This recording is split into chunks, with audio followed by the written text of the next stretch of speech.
23 साल हो गया चिराग जी, क्या कहेंगे? प्रधानमंत्री रहते हुए 23 साल उन्होंने पूरा कर लिया अपने काम। ढेर सारी बधाई, शुभकामनाएं। स्वाभाविक है, ये बात किसी से छुपी नहीं है कि मेरे मन में उनके प्रति कितना प्यार, कितना आदर और कितना स्नेह है। ऐसे में एक ऐसे व्यक्ति जिनको आप अपना आदर्श मानते हैं, जब उनका अनुभव नई ऊंचाइयां हासिल करता है तो स्वाभाविक है आपको खुशी होती है।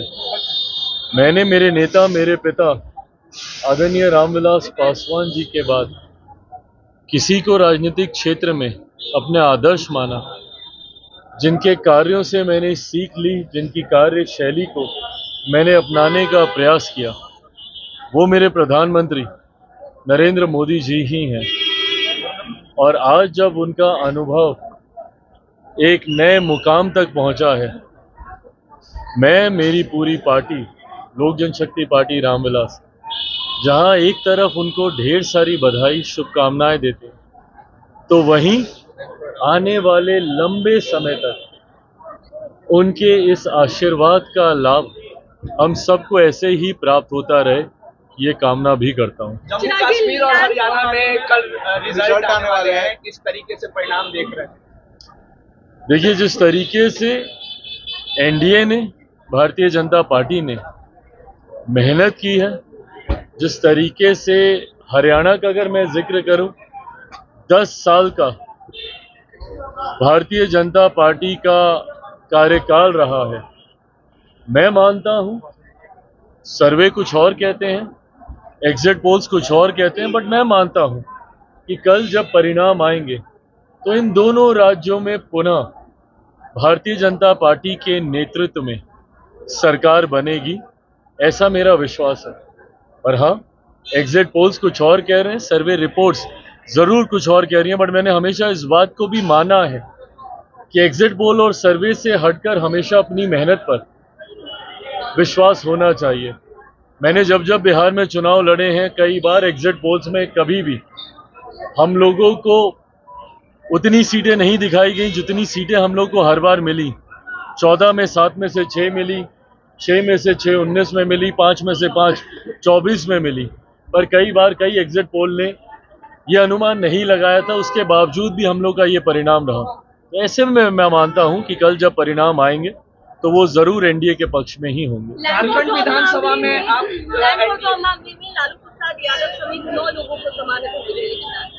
अच्छी बात है, और जैसा मैंने कहा है कि न्याय प्रणाली पे हमेशा भरोसा होना चाहिए। कई बार जब ये आरोप प्रत्यारोप लगाए जाते हैं कि पॉलिटिकली मोटिवेटेड है, गलत तरीके से आरोप लगाया गया, उस वक्त मैंने हमेशा यही कहा कि अगर आप सही हैं और आपने कुछ गलत नहीं किया, गुनाह नहीं किया, तो आपको डरने, आपको घबराने की जरूरत नहीं है। और मुझे लगता है उसी का उदाहरण आज देखने को मिला है। हर वो लोग जो कि कहीं ना कहीं मौजूदा केंद्र सरकार पे सिर्फ उंगली उठाने का काम करते हैं कि राजनीतिक द्वेष से या राजनीतिक भावना से इस तरीके की कार्रवाई उनके ऊपर की जा रही है। अगर आप सही हैं तो परिणाम आपके पक्ष में आएंगे, दोषी हैं तो सजा भी आप ही को भुगतनी पड़ेगी। ये सब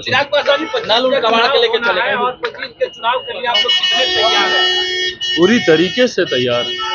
लोक जनशक्ति पार्टी रामविलास पूरी मजबूती से बिहार विधानसभा के चुनाव के लिए तैयार है।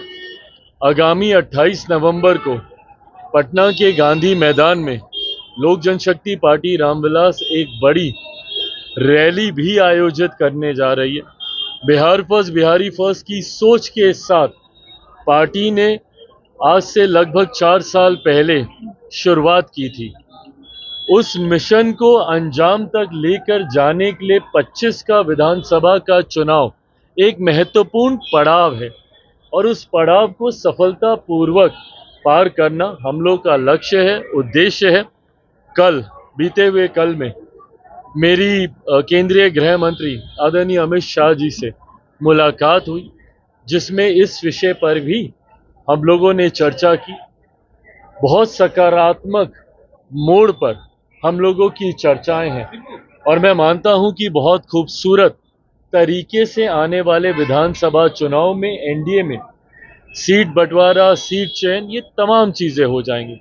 आगामी 28 नवंबर को जब पटना के गांधी मैदान में हम लोग ये रैली करेंगे तो वहां से औपचारिक चुनाव का आगाज भी लोक जनशक्ति पार्टी रामविलास के द्वारा किया जाएगा। फिलहाल कल मेरे नेता, मेरे पिता आदरणीय रामविलास पासवान जी की पुण्यतिथि है। कल 4 साल हो जाएंगे उनको हम लोगों को छोड़कर गए हुए। ऐसे में आज पूरे परिवार के साथ हम लोग आए हैं। हर साल की तरह इस साल भी पापा की जन्मस्थली शहर बन्नी में हम लोग हर साल जैसे कार्यक्रम आयोजित करते हैं उसी तरीके से मैं, मेरा पूरा परिवार कल वहीं शहर बन्नी में रहेगा। वहीं उनकी जन्मस्थली से आशीर्वाद लेकर अगले रण की तैयारी के लिए पूरी तरीके से पार्टी का एक एक कार्यकर्ता अपनी कमर कसकर उस रण को जीतने के लिए, उस रणभूमि में उतरने के लिए तैयार होगा।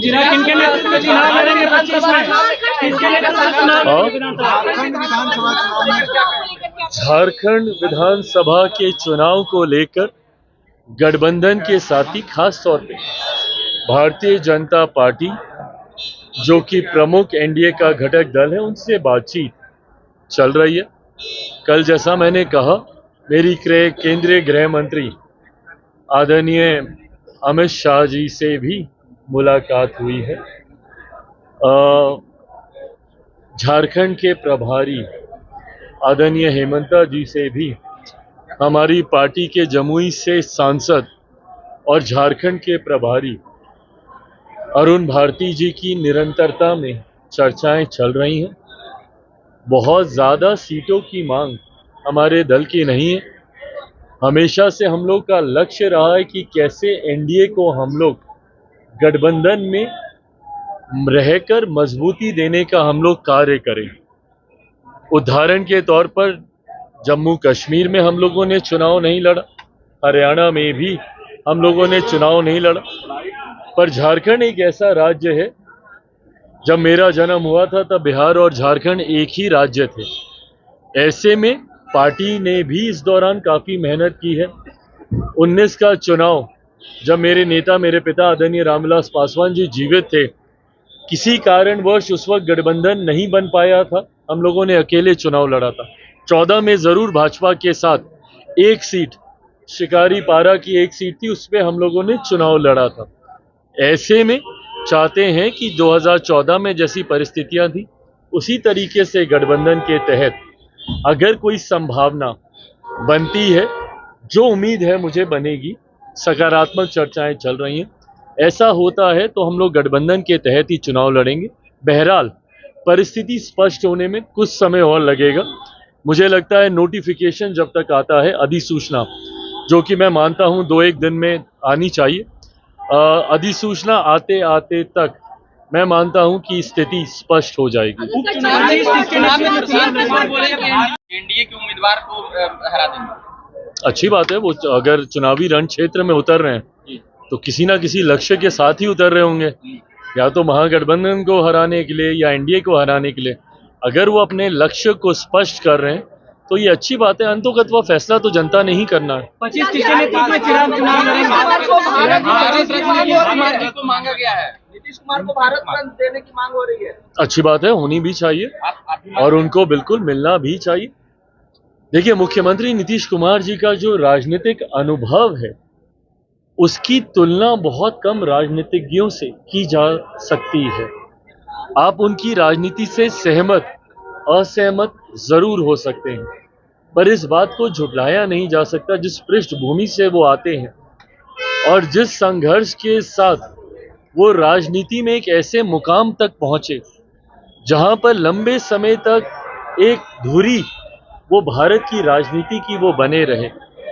ऐसे में उनके पार्टी के नेताओं, सदस्यों को लगता है, मैं भी मानता हूं कि उनमें हर वो गुण है, उनमें हर वो सामर्थ्य है जिसके लिए भारत रत्न जैसे सम्मान से उन्हें सम्मानित किया जाना चाहिए।